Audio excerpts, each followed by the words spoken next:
Tennessee is recommending some people avoid eating certain types of fish from parts of the Pigeon River and the Nolichucky River. WBIR 10 News reporter Jim Matheny has more on the concern tied to the level of mercury in the water. Well, here on the Pigeon River in Cott County, this is one of the areas where the state says mercury levels in smallmouth bass and catfish could be a problem for some people to eat. The Tennessee Department of Environment and Conservation issued the precaution for the stretch of the Pigeon River from its mouth at the French Broad upstream beyond Newport until you get to the Wilton Springs area on I-40. TDEC gave the same precaution for the Nolichucky River from Douglas Lake to Bent Creek. Now, the precaution only applies to eating smallmouth bass and catfish. Those are the bigger fish that can build up more mercury in their system.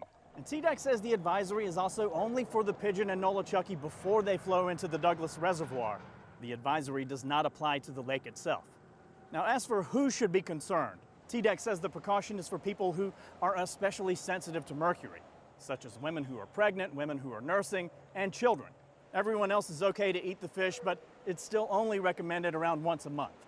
And even with this latest precaution, TDEC says it is still safe to play in the water and catch and release any fish you want.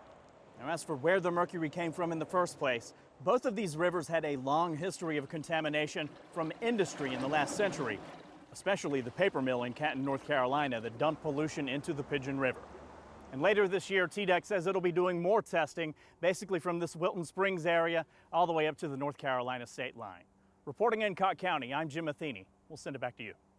Thank you, Jim. TDEC says it will be posting signs in areas where anglers should be cautious about eating fish. Pilot